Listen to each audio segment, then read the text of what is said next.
मनिया सुर्वे और नाना पाटेकर का क्या था रिश्ता और आखिर क्यों इनकी मां नाना पाटेकर को उनसे दूर ले गईं? नाना पाटेकर किसी परिचय के मोहताज नहीं हैं। भले ही नाना पाटेकर को किसी गैंगस्टर के साथ नहीं देखा गया हो, लेकिन असल में वो एक रियल लाइफ डॉन के भाई हैं। एक इंटरव्यू के दौरान नाना पाटेकर से पूछा गया था कि क्या सच में कोई गैंगस्टर आपका रिश्तेदार है। तब नाना ने कहा था कि मेरे माँ के भाई और उनका बेटा आपराधिक गतिविधियों से जुड़े हुए थे, जिसके चलते मेरी माँ मुझे उनसे दूर मुरुड़ गांव ले गई थी।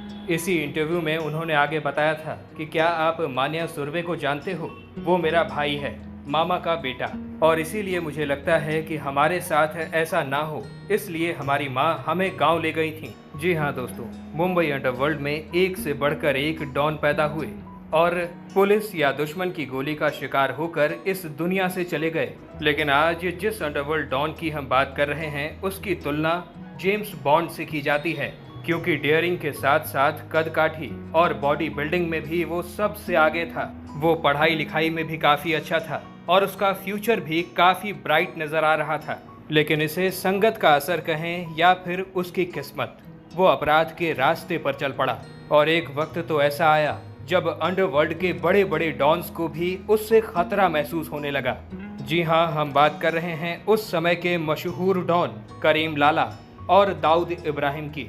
और यही वजह थी कि ये दोनों चाहते थे कि उनके रास्ते से उनका दुश्मन हट जाए, और मुंबई पुलिस के लिए भी ये एक सिर दर्द बन गया था। और इसका नतीजा ये हुआ कि बहुत जल्द ही पुलिस ने उसका एनकाउंटर भी कर दिया। मान्या सुर्वे या मान्या भाई के नाम से फेमस इसे मुंबई का पहला डॉन भी कह सकते हैं, और ये पहला व्यक्ति था जिसका मुंबई पुलिस ने एनकाउंटर किया। आइए जानते हैं मान्या सुर्वे की कहानी और जानते हैं नाना पाटेकर से इनके रिश्ते के बारे में। बने रहिएगा हमारे वीडियो के एंड तक। मुंबई के डॉन की कहानी को समझने के लिए उस समय के हालात को समझना भी जरूरी है, जिस समय मुंबई में हाजी मस्तान, करीम लाला और वरद राजन मुदलियार का सिक्का चला करता था। ये तीनों ही मुंबई को 3 हिस्सों में बांटकर अपने अपने इलाकों में बड़ी ही शांति से काम किया करते थे। इनमें से सबसे पहले डॉन शब्द का इस्तेमाल करीम लाला के लिए किया गया। उसे करीम लाला के साथ साथ शेर खान के नाम से भी जाना जाता था। लेकिन करीम लाला अफगानिस्तान के एक अमीर परिवार का रहने वाला था, जो कि पाकिस्तान के पेशावर के रास्ते मुंबई आया था। मुंबई आने के बाद उसने यहाँ अपना धंधा जमाया। वो बेसिकली डायमंड, सोने और अन्य चीज़ों की स्मगलिंग किया करता था। लेकिन आगे चलकर दाऊद इब्राहिम के बड़े भाई साबिर कास्कर ने भी 80 के दशक में भाईगिरी और गुंडागर्दी के क्षेत्र में आगे बढ़ने का फैसला किया। देखते ही देखते वो पठान गैंग की आंखों में खटकने लगा, और इसके चलते एक बार इनके भाई दाऊद को पकड़कर करीम लाला के सामने भी लाया गया और जमकर पिटाई भी की गई। पठान गैंग और साबिर कास्कर के बीच वर्चस्व की लड़ाई के चक्कर में झगड़े होने लगे, गैंग वॉर होने लगी। अब तक मुंबई अंडरवर्ल्ड में स्थापित तीनों डॉन अपने अपने इलाके में शांतिपूर्ण तरीके से अपना अपना काम कर रहे थे। वो सभी स्मगलिंग, जुआ और सट्टा जैसे काम किया करते थे, पर ये सभी खून खराबे से काफी ज्यादा परहेज किया करते थे। लेकिन अंडरवर्ल्ड की भावी पीढ़ी अपने आप को अंडरवर्ल्ड में स्थापित करने के लिए खून खराबे से भी परहेज नहीं किया करती थी। आगे चलकर पठान गैंग और बाकी के गैंगों के बीच हाजी मस्तान ने इस बात का समझौता करा दिया कि वो आपस में कभी भी खून खराबा नहीं करेंगे। उस समय तो दोनों गैंग्स ने हामी भर दी, लेकिन पठान गैंग की आंखों में साबिर कास्कर कांटे की तरह चुभ रहा था। उसी समय मुंबई अंडरवर्ल्ड में एक और व्यक्ति का नाम उभरकर सामने आया, जिसका नाम था मनोहर अर्जुन सुर्वे, जिसके दोस्त उन्हें प्यार से मान्या सुर्वे कहा करते थे। मान्या सुर्वे का जन्म महाराष्ट्र के रत्नागिरी में हुआ।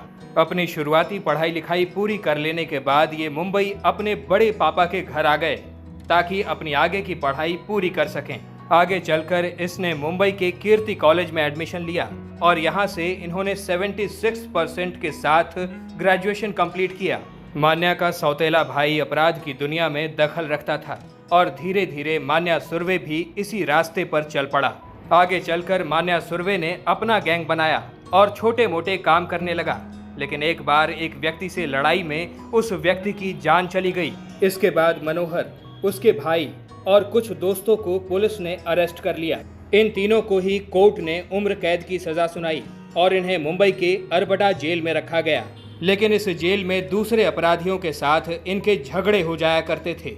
इनके झगड़ों से जेलर भी काफी ज्यादा परेशान हो गए थे और इन्हें आगे चलकर रत्नागिरी जेल में शिफ्ट कर दिया गया। कुल मिलाकर इन तीनों ने 9 साल का समय जेल में ही बिताया। लेकिन इसी बीच में मान्या सुर्वे को जेल से भागने का मौका मिल जाता है और वो भागकर मुंबई आ जाता है। यहाँ आने के बाद पहले तो वो पठान गैंग और दाऊद इब्राहिम के गैंग में एंट्री मारने की कोशिश करता है, लेकिन जब उसे इन गैंग्स में शामिल होने का मौका नहीं मिलता है तो वो अपना ही एक ग्रुप बनाता है, छोटी मोटी वारदात करता है, बैंक लूटता है, खजानों को लूटता है और जो भी उसके रास्ते में आता है उसे वो ठिकाने लगाते जाता है। पठान गैंग मान्या सुर्वे से मुलाकात करता है और उसे साबिर कास्कर की हत्या करने को कहता है। मान्या सुर्वे को भी नाम कमाने का मौका मिल जाता है और जानकारी इकट्ठा करनी शुरू की जाती है। जानकारी ये मिलती है कि साबिर कास्कर अक्सर सिद्धि विनायक मंदिर के पास के पेट्रोल पंप पर जाकर रात में पेट्रोल भरवाया करता है।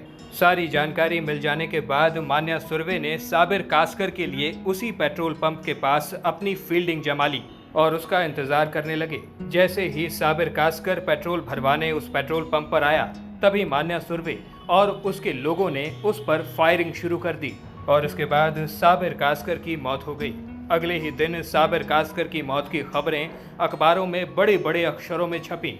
इस खबर के बाद हर कोई हैरान था और ये सोचने को मजबूर हो गया था कि आखिर ऐसा कौन है जिसने दाऊद इब्राहिम पर हाथ डालने की कोशिश की है। पठान गैंग पर शक जाता, लेकिन समझौता हो चुका था। आगे चलकर दाऊद इब्राहिम को ये पता चला कि ये काम एक नए लड़के का है जिसका नाम मान्या सुर्वे है। अब दाऊद इब्राहिम मान्या सुर्वे के पीछे पड़ गया था। दोनों के बीच दुश्मनी की शुरुआत हो गई थी और इसी घटना के बाद मान्या सुर्वे का कद अंडरवर्ल्ड में काफी ज्यादा बढ़ गया था और उसने अपने गैंग के साथ मिलकर अलग अलग वारदातों को अंजाम देना शुरू कर दिया। जिस तेजी से मान्या सुर्वे आगे की ओर बढ़ रहा था और अपराध के रास्ते पर दौड़ता चला जा रहा था, इसे देखकर बाकी के 2 गैंग्स भी काफी ज्यादा हैरान हो गए थे। दाऊद इब्राहिम और पठान गैंग से भी आगे निकलने की वो कोशिश कर रहा था। इतना ही नहीं, उसने कई सारे पुलिस वालों पर भी हमला कर दिया। मान्या सुर्वे काफी खतरनाक था। मुंबई पुलिस पहले से ही दाऊद इब्राहिम और बाकी के गैंग्स में हो रहे गैंग वॉर से परेशान थी और अब इस नए लड़के की कारस्तानियों से मुंबई पुलिस काफी ज्यादा परेशान हो गई थी। और इसके बाद मुंबई पुलिस के क्राइम ब्रांच के इजाक बागवान के नेतृत्व में एक योजना बनाई गई और फिर मान्या सुर्वे की तलाश की जाने लगी। मान्या सुर्वे ने कुछ दिनों के लिए मुंबई छोड़ दिया, मगर फिर वापस आकर वो मुंबई में एक्टिव हो गया। वो अक्सर अपने ठिकाने बदलता रहता था। सबसे बड़ी बात कि वो इतना खतरनाक था कि सामने वाले की जान लेने से भी नहीं चूकता था। एक तरफ मुंबई पुलिस मान्या सुर्वे के एक साथी को पकड़ती जा रही थी और दूसरी तरफ दाऊद इब्राहिम अपने बड़े भाई के कातिलों को एक एक कर मौत के घाट उतारता जा रहा था। केवल मेन एक्यूज्ड मान्या सुर्वे दाऊद इब्राहिम या फिर पुलिस के हाथ नहीं लग पा रहा था। पुलिस का सबसे बड़ा सरदर्द पठान गैंग था, जिसे इनडायरेक्टली खत्म करने के लिए पुलिस ने दाऊद इब्राहिम का यूज किया। इसी बीच पुलिस को मान्या सुर्वे के एक प्रोग्राम का पता चला। वो दोपहर 2 बजे के करीब में वडाला के अंबेडकर जंक्शन के पास जाने वाला था। दरअसल वहाँ एक ब्यूटी पार्लर था और उस ब्यूटी पार्लर में इसकी गर्लफ्रेंड काम किया करती थी। पुलिस की 3 टीम वहाँ पहुंची और वहाँ पर मान्या सुर्वे को पूरी तरह से घेरने का प्लान बना लिया गया था। हर टीम में 6-6 लोग थे। कुल मिलाकर 18 पुलिस वाले थे। जब 1 से 1:30 बजे के बीच में मान्या सुर्वे वहाँ पहुँचा तो उसने अंदाज़ा लगा लिया था कि वो पुलिस वालों के बीच फंस चुका है। उसने अपनी रिवॉल्वर निकाली और फायर करने ही वाला था कि उससे पहले ही पुलिस की गोलियों ने उसका सीना छल्ली कर दिया। पुलिस की एक गोली मान्या सुर्वे के गले में जाकर लगी थी और मान्या सुर्वे वहीं जमीन पर गिर पड़ा। पुलिस के लोग आए और उसे उठाकर तुरंत अस्पताल की ओर ले गए।